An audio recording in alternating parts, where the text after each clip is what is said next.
Ciência USP.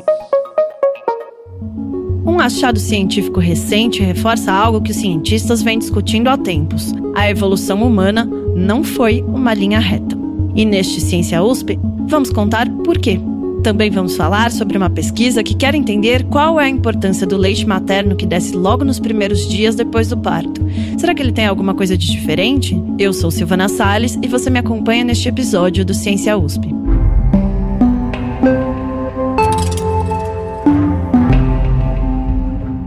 Então começamos pelo destaque do noticiário de ciência, que hoje quem traz é a Fabiana Maris, repórter de ciências do Jornal da USP. Bem-vinda, Fabiana. Obrigada, Silvana. Qual que é a notícia que você traz? Nessa semana, Silvana, o que a gente vai falar um pouquinho é sobre a importância do colostro para o organismo do bebê como um todo. O colostro é o primeiro leite secretado pela mãe nos primeiros dias depois do parto. Ele é importante na formação da microbiota do bebê. A microbiota, ela é o conjunto de micro-organismos, principalmente as bactérias, que vivem no nosso organismo, no nosso corpo. Como que esse leite ajuda o bebê nessa questão dessa formação desse ecossistema? O bebê já traz algumas bactérias, alguns organismos da mãe, mas ele fica em formação até os 2 anos de idade. Então o leite vai ajudar nessa formação desse ecossistema. Por que esse ecossistema é importante? Porque ele vai ajudar na formação imunológica do bebê, na formação da imunidade. Bebê com mais bactérias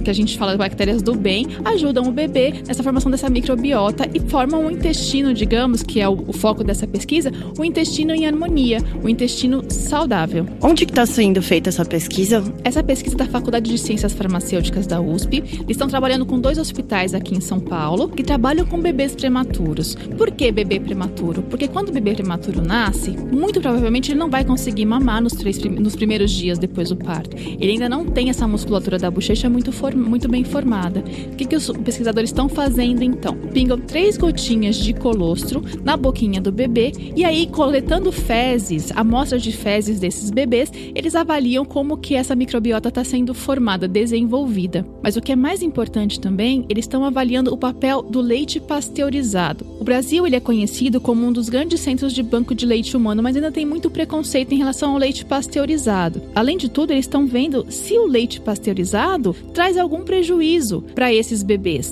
O que é interessante é que, as mães que não conseguem ainda amamentar, não conseguem produzir esse colostro, muito provavelmente esse bebê vai pegar a doação desse banco de leite. E aí, como é que fica, então, um bebê que consegue se submeter a essa colostroterapia recebendo doação de leite de várias mães diferentes? São características de colostro diferentes. O que vai acontecer com esse bebê? E ele já tem algum resultado dessa pesquisa? Já tem uns resultados bem interessantes, A gente conversou com a professora, a Carla Tadei, e os 2 orientandos dela. Mas aí eu vou pedir para vocês assistirem a matéria, porque senão perde a graça. E essa matéria tá onde, Fabi? A matéria vai ao ar no canal USP e estará disponível no portal do Jornal da USP no dia 10 de maio. Obrigada, Fabi. Eu que agradeço, Silvana.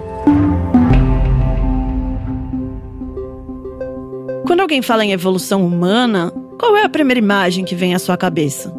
Vamos ver se o paleoantropólogo Walter Neves acerta o que você pensou. A gente é muito influenciado por uma figurinha que ocupa o imaginário popular, por culpa dos cientistas, que é aquela figurinha que sempre tem estampada em camisetas e tal, Aquela coisa do macaco quadrúpede que vai ficando bípede até chegar a nós. Eu tenho horror a essa figura. A gente recuperou essa fala dele do curso A Saga da Humanidade, que está disponível no canal USP do YouTube. Nessa aula, o Walter, que é professor aposentado da USP, conta por que a ideia de uma evolução humana linear não passa de um mito. Vamos ouvir mais um trechinho. O primeiro mito que eu quero derrubar é esse de que as coisas vão evoluindo tudo ao mesmo tempo. Vai ficando mais bípede, vai reduzindo o canino, a face vai encurtando, o cérebro vai aumentando e vem a fabricação de ferramentas.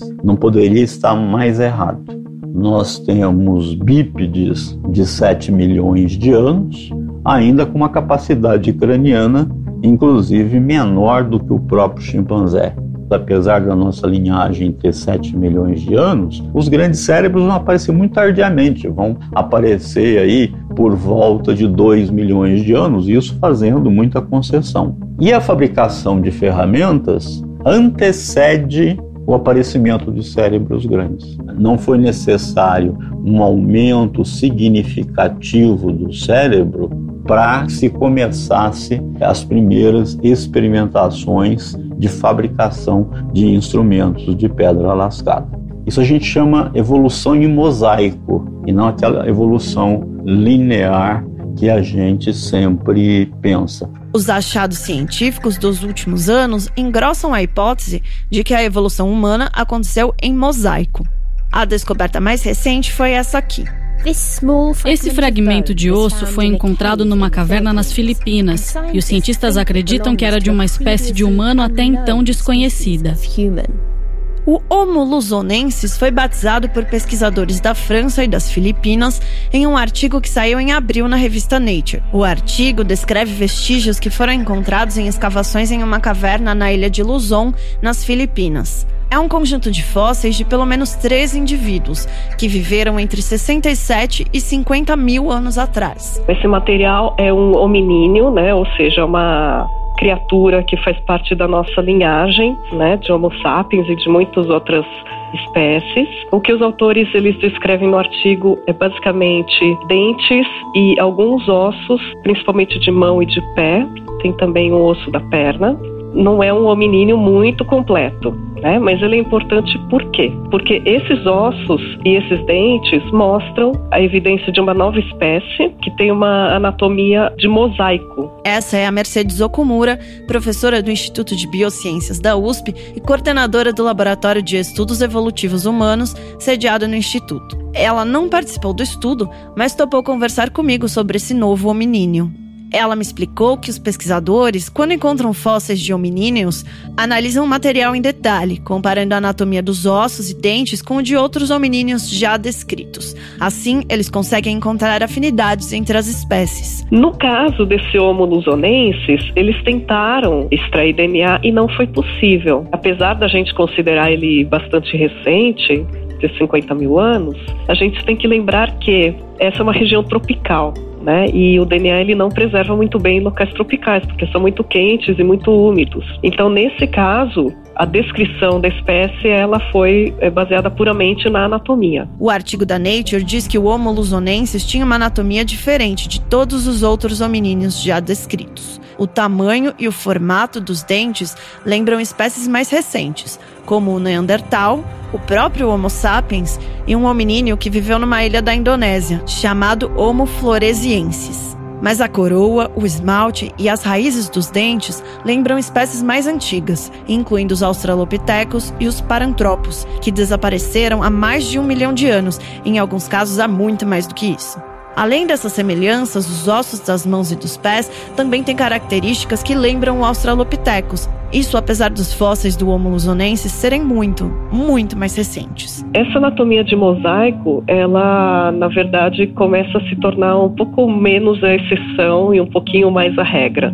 Quando a gente estuda, então, os hominíneos, como, por exemplo, esse próprio Homo luzonensis, mas também o Homo floresiensis, o que nós vemos é que não existe uma regra de uma evolução orquestrada entre diferentes partes anatômicas. Então, o que acontece é que você pode ter diferentes partes do corpo mudando, se adaptando a diferentes pressões seletivas.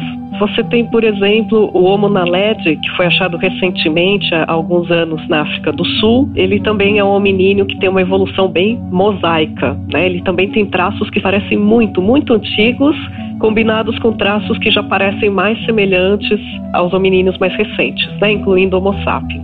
Então, nesse sentido, o Homo luzonensis ele não está sozinho, né? Nessa sua anatomia misturada. Em parte, a ideia daquela linha do tempo certinha caiu com a contribuição dos arqueólogos e dos paleoantropólogos que trabalham em escavações na Ásia. Hoje a comunidade científica sabe que viveram na região, na mesma época do Homo lusonensis, o Homo sapiens, o Homo floresiensis, o hominídeo de Denisova, entre outros. Esse achado ele é super importante para entender melhor a pré-história da Ásia em termos do povoamento dessa região por outros hominíneos que não são Homo sapiens. Até recentemente existiu um foco muito grande na África, que realmente é o berço onde se originam os hominíneos e onde nós também, Homo sapiens, nos originamos. Então a Ásia ela sempre foi uma região um pouco periférica nessa discussão. Mas, recentemente, há muitas pesquisas sendo realizadas, na China, na Índia e no próprio Sudeste Asiático, e que mostram, então, uma ocupação dessa região muito mais antiga do que se imaginava, e também uma ocupação que, por exemplo, no próprio caso do Homo lusonensis, ela implica numa travessia marítima. Mesmo quando você tem os períodos de glaciação em que o nível do mar ele diminui, algumas regiões do Sudeste Asiático elas continuam sem nenhuma conexão a um continente. Esse é o caso, por exemplo, da Ilha das Flores, onde também se achou há muito tempo já fósseis de Homo floresiensis, e também é o caso da própria ilha onde foi encontrado o Homo lusonensis. Mas como é que esses hominíneos chegaram até essas ilhas? A questão é a seguinte: antigamente se pensava que esse uso de barco era algo exclusivo de Homo sapiens. E agora, com essas descobertas, o que se percebe é que são locais em que dificilmente você chegaria sem a ajuda de um barco. O que isso implica em termos, por exemplo, da gente entender a cognição desses antigos hominíneos? Então, aparentemente, eles eram um pouquinho mais espertos, digamos assim, do que se considerava antigamente. Os pesquisadores tiveram poucos fósseis à mão para descrever o Homo lusonensis, e por isso a gente sabe pouco sobre ele. Mas com mais escavações e mais pesquisa, quem sabe no futuro a gente entenda como esses nossos parentes já extintos chegaram a essas ilhas distantes do continente. Este Ciência USP fica por aqui.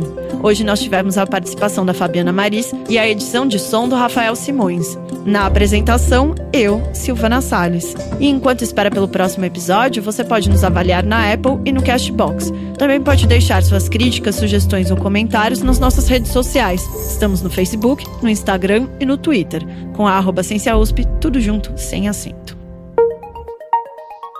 Ciência USP.